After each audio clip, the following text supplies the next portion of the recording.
नमस्कार, स्वागत है आपका न्यूज़ इंडिया में। मैं माविन नाजरत। बीएमसी चुनाव के बस 2 हफ्ते बाकी है और मुंबई में हम देख सकते हैं कि भाजपा की जो सरकार, भाजपा पार्टी है वो टिकट बेच रही है। ये काफ़ी सारे आरोप और वीडियोस हमें न्यूज़ में दिखाई दे रही है। और जो पार्टी के कार्यकर्ता है जो पिछले 2 दशकों से पार्टी में है और ईमानदार से और धैर्य से पार्टी में काम कर रहे हैं, आज उनको क्या मिला है? सिर्फ अन्याय उनके हाथ में मिले। हमारे साथ है जिला उपाध्यक्ष भाजपा के नॉर्थ सेंट्रल से एडवोकेट दाभोलकर जी और उनकी वाइफ जो अपक्ष प्रत्याशी है क्योंकि उनको टिकट नहीं मिला गया भाजपा से। वो काफी नाराज है, विरोध कर रहे पार्टी को। हम सीधे संवाद करेंगे। तो स्वागत है आपका न्यूज़ इंडिया में। सर, हमने देखा है काफी दशकों से आप एबीवीपी से जुड़े हुए हैं, उसके आप स्टूडेंट रहे हैं और भाजपा के लिए आप काम कर चुके हैं। क्या स्थिति रहा है आपका इन 2 दिनों में? नहीं, एक तो मानसिक बहुत तनाव में हम रहे, क्योंकि जिस व्यक्ति ने 26 साल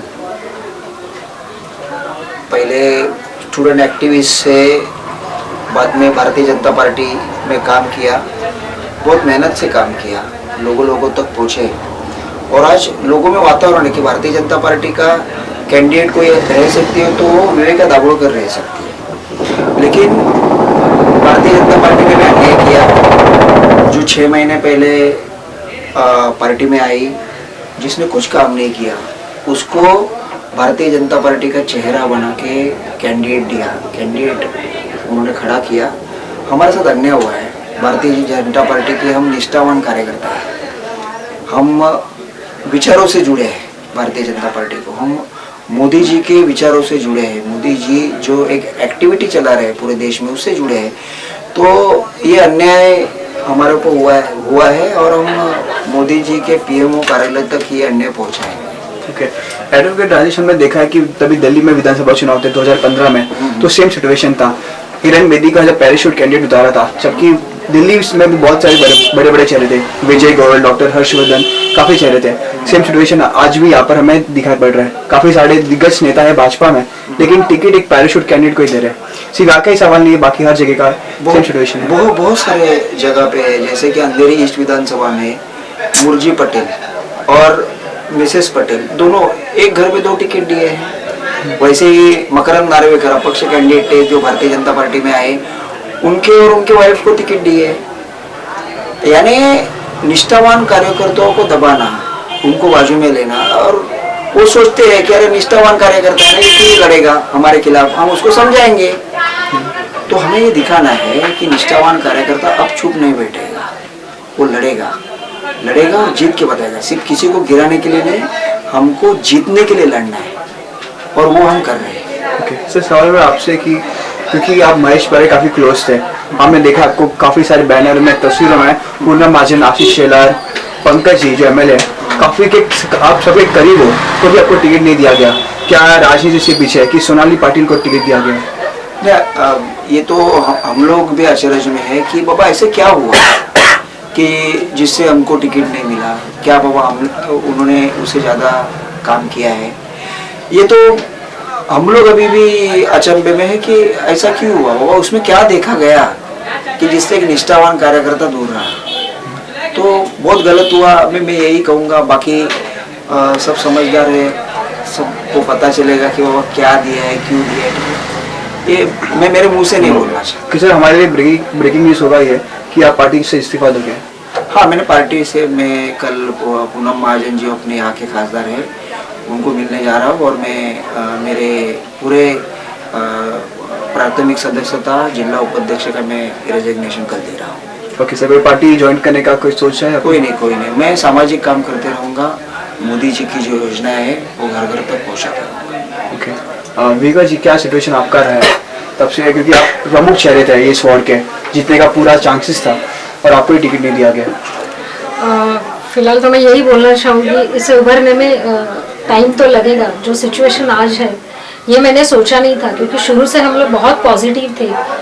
जिस हिसाब से बीजेपी चल रही थी और यहाँ पे जो दाभोलकर जी ने माहौल भी हम लोगों ने ऐसा बनाया था, तो बहुत कुछ अच्छा चल रहा था। और मैंने कभी सपने में भी यही नहीं सोचा था कि नहीं मिलेगा।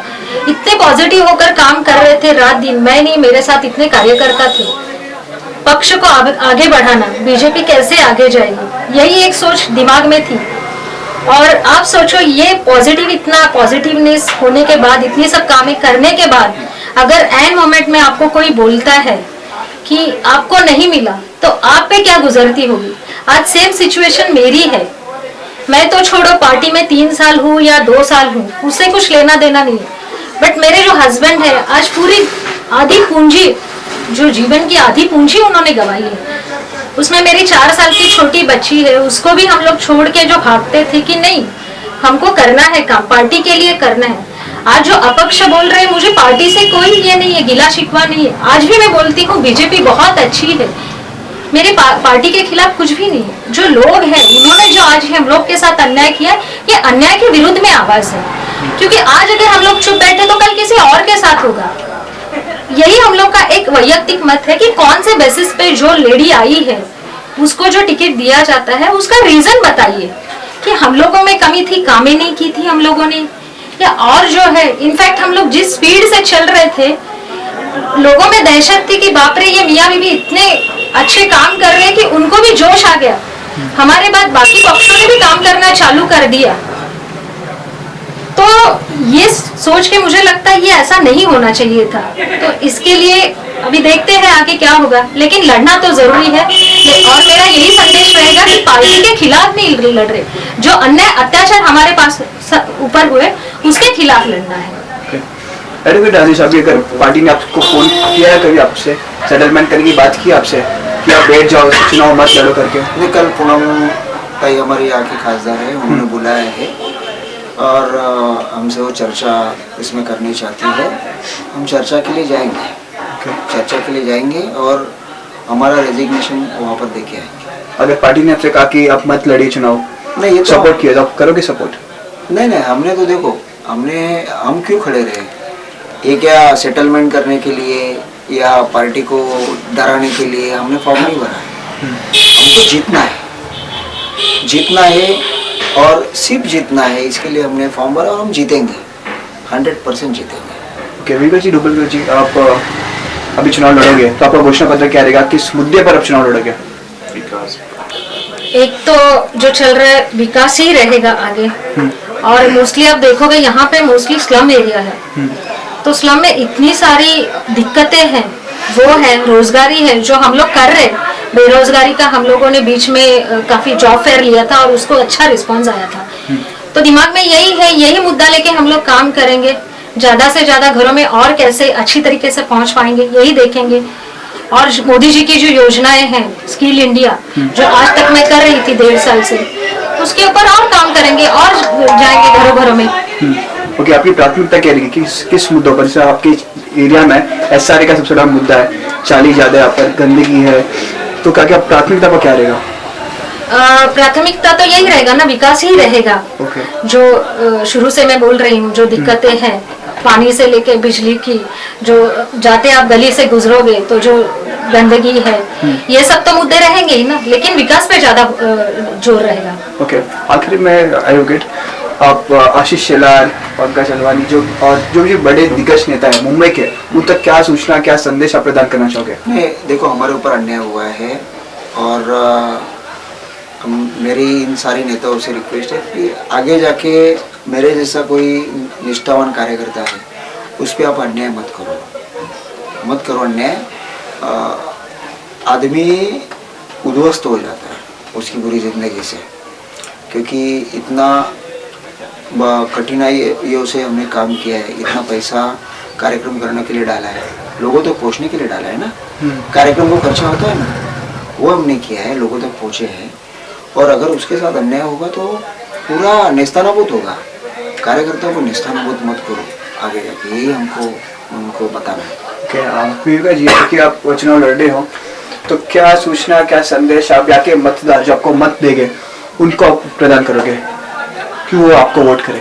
पहली बात तो बोलने की जरूरत ही नहीं पड़ेगी, क्योंकि लोगों को पता है जिस हिसाब से काम किए हैं हम लोगों ने, तो मुझे तो लगता है मुझे कुछ और बोलने की जरूरत नहीं। लोग आपको अगर यहाँ से गुजरोगे तो ऑटोमेटिकली वो जवाब मिल जाएगा कि हमारा उम्मीदवार कैसे होना चाहिए, जो खूबियां होती है वो सब हम लोगों ने कंप्लीट करने की ट्राई की थी। तो मैं तो कुछ और देना नहीं चाहती, यही संदेश देना चाहती हूँ कि लोगों ने भी सोचना चाहिए कि देखो ये अन्याय हुआ तो उन्होंने किनको वोट अपना करना चाहिए, जो आपका कीमती वोट है तो अच्छे कैंडिडेट को दो, यही मैं बोलना चाहूंगी। धन्यवाद आलोक जी। Thank you. हमें कार ईस्ट में वार्ड 94 में, और यहाँ के जो भी भाजपा के कार्यकर्ता है, यहाँ के रहवासी सब हमारे साथ में जुड़े हुए हैं, और उनका क्या संदेश रहा है कि भाजपा को टिकट तो नहीं मिली है। दाभोलकर जी, उनकी वाइफ यहाँ पर काफ़ी सालों से काम करे, सक्रिय है कार्य अपने राजनीति में, परंतु उनको टिकट नहीं दिया गया। एक पैराशूट कैंडिडेट सोनाली पाटिल को लाया गया भाजपा ने और उनको ज़मीन पर उतारा। हम सीधे यहाँ के लोगों से, रहवासी से और भाजपा के कार्यकर्ताओं से संवाद करेंगे। सर, क्या रहा सिचुएशन आप लोग का, तभी आपकी पसंदीदा कैंडिडेट विविका दाभोलकर को टिकट नहीं दिया गया?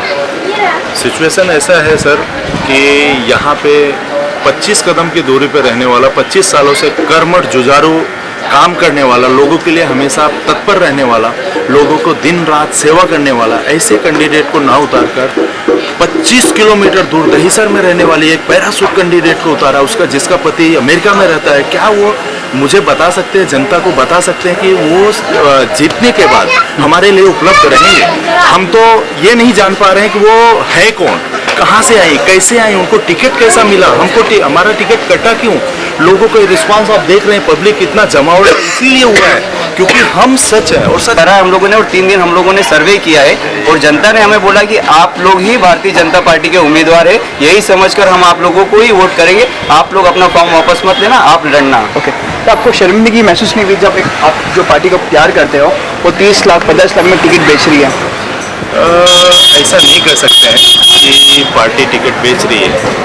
ये ठीक है, कुछ हुआ है, कुछ जरूर हुआ है, ये हमें समझ में आ रहा है, बट ऐसा हम पार्टी के ऊपर आरोप नहीं लगा सकते हैं। पार्टी बहुत स्वच्छ है और स्वच्छता के साथ आगे बढ़ी। किसी नेता की वजह से, किसी पावरफुल आदमी की वजह से ये कुछ हुआ है ऐसा हमें उम्मीद है, और जनता नहीं करते। हम तो ऐसा उम्मीद में नहीं थे कि हमको फॉर्म भरना है, लोगों ने आके हमको मिले, मंडल यहाँ के लोग जो अभी आप भीड़ देख सकते हो, लोग आपके साथ में है खड़े, इन लोगों का आवेदन है, इन लोगों की ऐसा है कि नहीं भाई आपने काम किया है और आप अगर पीछे हटोगे तो हमारा सम्मान हमको ठेस पहुंचेगी, हम किसको वोट देंगे, हमको आप विकल्प दीजिए।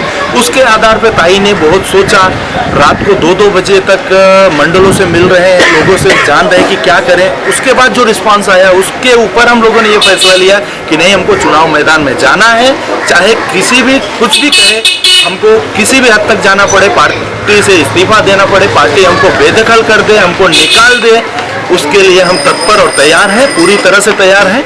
और फिर एक बार मैं कहता हूं, भारतीय जनता पार्टी से हमारा कोई विरोध नहीं है। भारतीय जनता पार्टी हमारे संस्कारों में, हमारे रगों में स्लाइन लगा के हमारे ब्लड में है और वो रहेगी। और ये भी आपको बताना चाहता हूं पूरे दावे के साथ कि हम जीतने के बाद भारतीय जनता पार्टी को ही समर्थन करेंगे और हमारा उम्मीदवार जो महापौर बनेगा वो भारतीय जनता पार्टी का बनेगा। हम भी नगर सेवक बनने के बाद भारतीय जनता पार्टी को ही सपोर्ट करेंगे। हमारा सिस्टम से सिर्फ ये जो यहाँ पे इस विधानसभा में, इस वार्ड में सिस्टम चला है उसके खिलाफ प्रतिरोध है और उसी के खिलाफ हमारी लड़ाई है। ओके सर, आगे बढ़ो, हम तुम्हारे साथ हैं। आगे बढ़ो, हम तुम्हारे साथ हैं। अभी आप सुन सकते हो जो जनता की पुकार है, जन